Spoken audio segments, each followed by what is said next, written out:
میری طرح آپ لوگ بھی پچھلے کچھ عرصے سے تاریخی مسلم شخصیات کے خلاف ایک بڑھتی ہوئی تحریک دیکھ رہے ہوں گے، جس کے تازہ ترین ہدف محمد بن قاسم ہے۔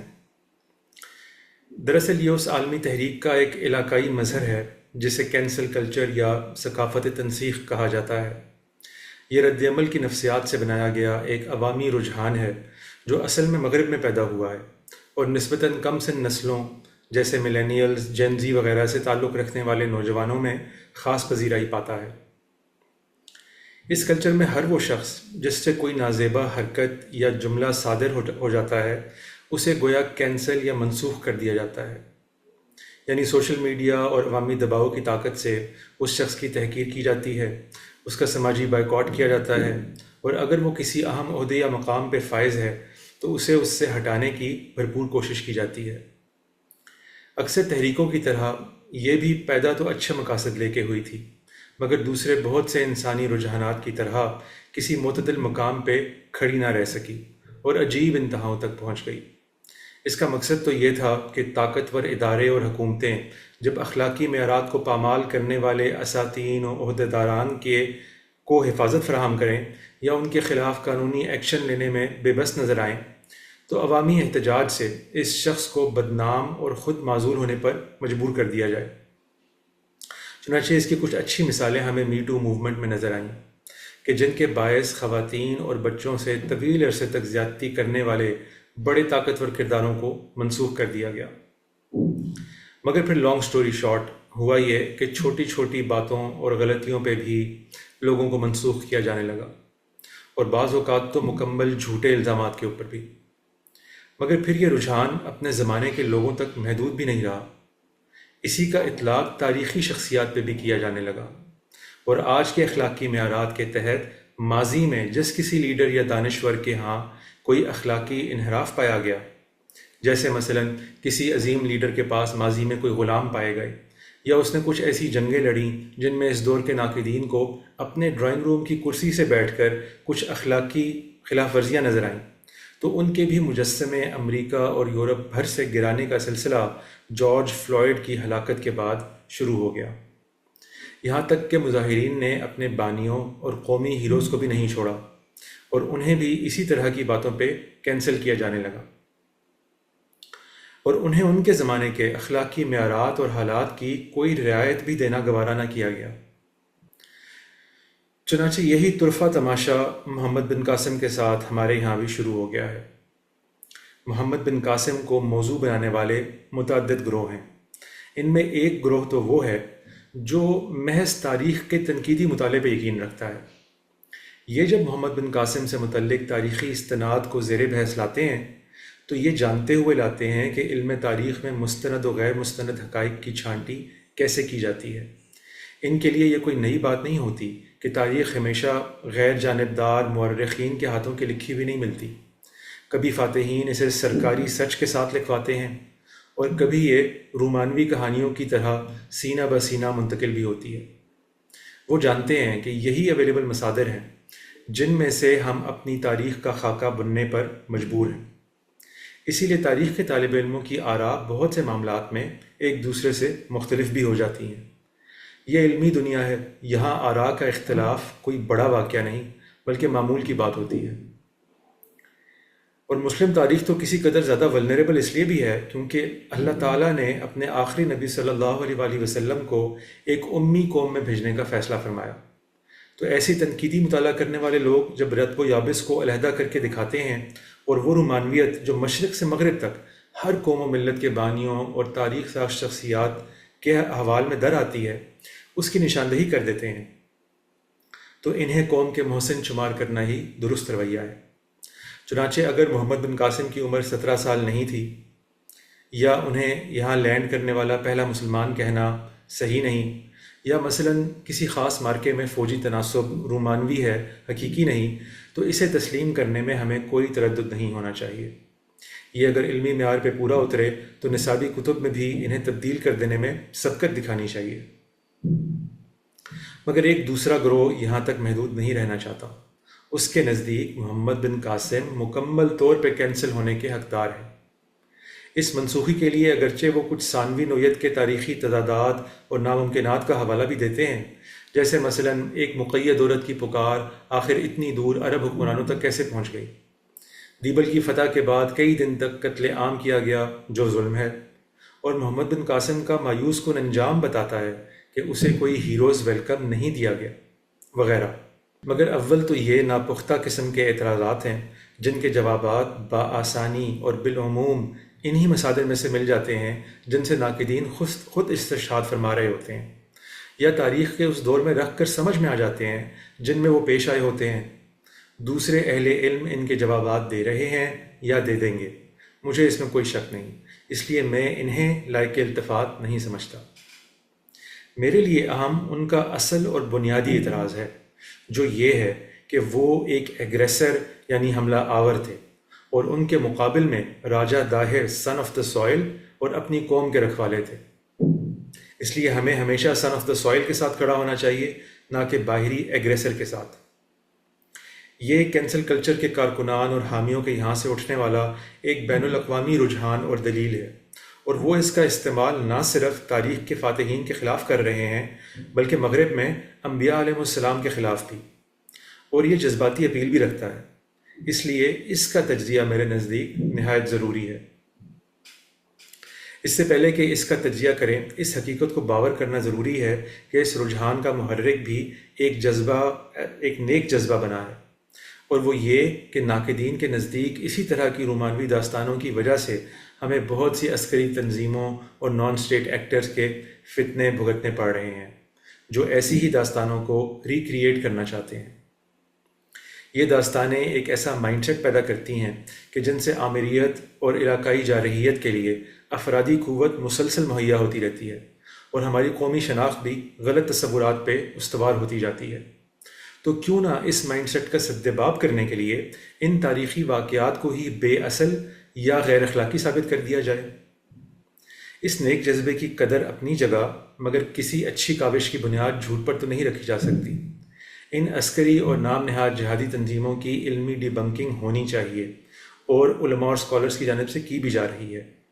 اس سے بھی کوئی انکار نہیں کہ یہ ڈی بنکنگ کوئی آسان کام نہیں ہے، اور مذہبی فکر اور نظریاتی تاریخ کا ایک بڑا حصہ اس میں آڑے بھی آ رہا ہے۔ مگر یہ نہ تو کوئی علمی رویہ ہے اور نہ ہی کوئی پائیدار حل کہ ایسے واقعات جو تاریخی اعتبار سے باطل نہیں قرار دیے جا سکتے، انہیں فقط منفعت کی خاطر اور محض زور کلام سے باطل قرار دے دیا جائے۔ تاریخی واقعات کو تاریخی کسوٹی پہ پرکھ کر فیصلہ کرنا ہی ہمارا فرض ہے اور علمی دیانت کا تقاضا ہے۔ تاریخ کو مان کر آج کے انسان کو بہتری کی طرف مائل کرنا ہی دیر پا علمی رویہ ہے، نہ کہ اسے جھٹلا کر۔ تو آئیے تجزیے کی طرف۔ ایسے دعوے کرنے والے اور مثلاً میرے اس ویڈیو کو دیکھنے والے ہم سب نہیں تو اکثر افراد کا تعلق ایسی نسلوں سے ہے جنہوں نے نیو ورلڈ آرڈر یعنی عالمی نظم نو میں آنکھ کھولی ہے۔ اس نظم میں تقریباً پوری دنیا اس بات پہ اتفاق کر چکی ہے کہ کسی قوم کا کسی دوسری قوم کے خلاف جارحیت کرنا جرم ہے۔ اس پہ معاہدات ہو چکے ہیں اور ایک عالمی ادارہ اس کا ضامن ہے۔ اگرچہ عالمی طاقتیں اسے اپنے حق میں استعمال کر کے انحرافات بھی کرتی رہتی ہیں، مگر تھیوری کی حد تک یہ دنیا کی تاریخ میں ایک منفرد اور بے حد خوش آئند پیش رفت ہے، اور دنیا کو اس پہ ناز ہونا چاہیے۔ مگر ہمیشہ سے ایسا نہیں تھا۔ چینی کہاوت ہے کہ مچھلیوں کو پانی نظر نہیں آتا، جس کا مطلب ہے کہ آپ جن حالات میں پیدا ہوتے ہیں آپ کے لیے وہ کوئی نادر و نایاب حالات نہیں ہوتے، اور آپ کی عقل ان سے مختلف حالات تصور کرنے میں اتنی عاجز ہوتی ہے کہ آپ یہ مان کر زندگی گزار رہے ہوتے ہیں کہ حالات ہمیشہ سے ایسے ہی تو ہوتے ہوں گے۔ چنانچہ یہی ان ناقدین کا المیہ ہے، اور یہاں تقابل حال اور ماضی قریب کا بھی نہیں بلکہ حال اور ماضی بعید اور قدیم زمانے کا کر رہے ہیں۔ تو جان لینا چاہیے کہ پچھلے زمانوں میں نہ صرف یہ کہ ایسا نہیں تھا بلکہ ایسا ممکن بھی نہیں تھا۔ فاتحین فتوحات کے ذریعے سے ہی سلطنتیں بناتے تھے، اور ان سلطنتوں کی سرحدیں ہر وقت گھٹتی بڑھتی رہتی تھیں، بلکہ خود اپنے علاقوں میں بھی حکومتیں استبداد سے ہی بنتی تھیں، اور طاقت کے زور پہ ایک شخص یا خاندان آگے بڑھ کر حکومت چھین یا سنبھال لیتا تھا، اور پھر وہ حکومت اس وقت تک قائم رہتی تھی جب تک اپنے ہی علاقے یا باہر سے کوئی اور حملہ آور آ کے اسے گرا نہ دے۔ یہ جدید نیشن ہوڈ کا تصور تو ماضی قریب کی پیداوار ہے۔ قدیم میں تو رعایا پہلے حکمرانوں کی بھی رعایا ہی ہوتی تھی اور نئے حکمرانوں کی بھی، فرق صرف اچھے اور برے حاکم کا ہوتا تھا، جس پر کسی قوم و قبیلے کا کبھی کوئی استحقاق نہیں رہا۔ سلطنتیں اپنی توسیع کرتی تھیں اور اپنے مفادات کے لیے جس قدر فتوحات ضروری سمجھتیں کرتی جاتیں، یہی دنیا کا قانون تھا، اور اس میں اول تو اخلاقیات کو کوئی خاص دخل نہ تھا، اور اگر کہیں تھا بھی تو اس میں سن آف دا سوئل کو بالخصوص، جبکہ وہ خود بھی استبداد کا علمبردار ہو، کوئی اخلاقی استثناء حاصل نہیں تھا۔ اس میں ایسا بھی ہوتا تھا کہ بادشاہ محض اپنی سلطنتوں کی توسیع کے لیے بھی حملے کرتے تھے، مگر بعض اوقات کوئی حاکم یا سلطنت انصاف اور اخلاقی حکمرانی کا علم لے کر اٹھتا تھا، اور ان کے لیے بھی فتوحات ہی کا راستہ اختیار کرنا زمانے کا جبر ہوتا تھا، جیسے مثلاً سائرس یا سکندر اعظم وغیرہ۔ تاریخ میں یہ ملے جلے رجحانات فاتحین میں ہمیشہ رہے ہیں، اور تاریخ کے طالب علم انہی میں رہ کر اچھے اور برے فاتحین کو علیحدہ کرتے ہیں، سب کو ایک ہی سوٹی سے ہانک کر کینسل نہیں کر دیتے۔ یہ تو ہوئے خالص سیکولر حقائق، مگر الحمدللہ ہم مسلمان بھی ہیں، تو اسلام تو کوئی پیسیفسٹ مذہب نہیں ہے۔ بنی اسرائیل کا فتوحات کے ذریعے ارض مقدس حاصل کرنا ہو، یا خسرو کا خخامنشی سلطنت کا قیام ہو، داؤد و سلیمان علیہ السلام کا سبا تک کے علاقوں کو زیر نگی لانا ہو، یا محمد عربی صلی اللہ علیہ وآلہ وسلم اور ان کے اصحاب کی عرب اور اس کے گرد و نواح تک مسلم حکومت کی توسیع ہو، سب ہی اللہ تعالیٰ کے حکم و توثیق سے روبہ عمل ہوئیں۔ عربی کہاوت ہے کہ الناس علی دین ملوکہم، یعنی لوگ اپنے بادشاہوں کے دین پہ ہی ہوتے ہیں، تو ان زمانوں میں فتوحات کا ہی طریقہ کار ہوا کرتا تھا، جس سے ملوک کی تبدیلی اور دین کی اشاعت ممکن ہوا کرتی تھی۔ حکومت تبدیل کر دینے کے بعد مسلمانوں نے بالعموم کبھی لوگوں کو جبری مسلمان نہیں کیا، اور اکثر مورخین اس کا اقرار کرتے ہیں۔ ایسی فتوحات سے محض رعایا کے لیے دین کی تبدیلی میں آزادی کے لیے معاونت کا کام لیا جاتا تھا۔ الغرض دینی و دنیاوی اعتبار سے کوئی ایسا اخلاقی معیار نہیں جس کے تحت ماضی قدیم میں 20ویں صدی میں اختیار کردہ عالمی معاہدات کو لاگو سمجھا جائے، یا آج کے اخلاقی معیارات وہاں داخل کیے جا سکیں، اور نہ ہی سنجیدہ اہل علم نے کبھی کیے ہیں۔ اس لیے محمد بن قاسم کے خلاف یہ تو کوئی اخلاقی دلیل نہ ہوئی۔ ہاں، اگر ان کے خلاف کردار و عمل کی کوئی ایسی ذاتی گراوٹ ریکارڈ پہ ہو جسے دین و دنیا قدیم کے اعتبار سے گراوٹ کہا بھی جا سکتا ہو اور تاریخ سے ثابت بھی کیا جا سکتا ہو، تو ضرور پیش فرمائیں، اس پر غور کریں گے۔ اس ضمن کے جو دلائل اب تک اس جانب سے پیش ہوئے ہیں، ان کے جوابات کی طرف پہلے اشارہ گزر چکا کہ ان کا جواب بآسانی انہی مصادر سے دیا جا سکتا ہے۔ تاہم ان دو گروہوں کے علاوہ ایک تیسرا گروہ بھی ہے جو بعض اہل مذہب کا ہے۔ ان کے نزدیک اصل مسئلہ تاریخ کے مصادر کا نہیں بلکہ قرائن کی شہادت کا ہے، اور اس دعوے میں وہ اور دوسرا گروہ کچھ زاویوں سے یک زبان ہو جاتے ہیں۔ خیر، اگر ذرا گہرائی میں اتر کر دیکھیں تو اس گروہ کا اصل مسئلہ بنو امیہ کی حکومت کا نکلتا ہے، یعنی چونکہ بنو امیہ نے حضرت علی رضی اللہ تعالیٰ عنہ اور ان کے خاندان اور اسی طرح بعض دوسرے صحابہ کرام رضوان اللہ تعالیٰ علیہ مجمعین کے خلاف ظالمانہ اقدامات کیے، اس لیے ان سے اس بات کی توقع رکھنا کہ وہ کچھ مزعومہ مسلم قیدیوں کی فریاد رسی یا دین اسلام کی اشاعت کی خاطر سندھ پہنچ جائیں گے، خلاف عقل یا بعید از امکان ہے۔ انگریزی زبان کے ایک مشہور ادیب کی کہاوت ہے، درجہ اول کی ذہانت کی کسوٹی یہ ہے کہ آدمی دو متضاد خیالات کو ذہن میں رکھنے کے باوجود عمل کرنے کی صلاحیت سے محروم نہ ہو۔ اسی طرح ایک اور ادیب فرماتے ہیں، حقیقت افسانوں سے زیادہ اجنبی کیوں نہ ہو، آخر سینس بنانا افسانوں کی مجبوری ہوا کرتی ہے، حقیقت کی تو نہیں۔ چنانچہ اس گروہ کے ناقدین کا مسئلہ یہ ہے کہ ان کے معیارات علمی کے بجائے فلمی ہو گئے ہیں۔ جس طرح فلموں میں جب ولن دکھائے جاتے ہیں تو ظالم ہونے کے ساتھ ساتھ شرابی، وومنائزر اور بے ایمان ہونا بھی گویا ان کے برے کردار کے لوازمات ہوتے ہیں۔ کوئی خیر ان میں دکھانا ان کے ولن ہونے میں ہی شبہات پیدا کرنے والی بات سمجھا جاتا ہے، مگر یہ ولنز کا ایک افسانوی خاکہ ہے۔ حقیقت اس سے بہت مختلف ہوتی ہے۔ حقیقی زندگی میں بدترین اعمال انجام دینے والے حکمرانوں سے بھی کچھ بہترین کام سرزد ہوتے ہیں، بلکہ حقیقت یہ ہے کہ انسان اتنے گوناگون احساسات اور متضاد خصلتوں کا مرکب ہے کہ اس فلمی معیار کے حاملین ولن آپ کو شاید ڈھونڈنے سے بھی نہ ملیں، خواہ آپ تاریخ کے بدترین لوگوں کو ہی کیوں نہ اٹھا لیں۔ بنو امیہ نے یقیناً اپنے سیاسی مخالفین پہ مظالم ڈھائے۔ ہم علمی جرح کے بعد اس تاریخ کے اکثر حصے کو مانتے ہیں۔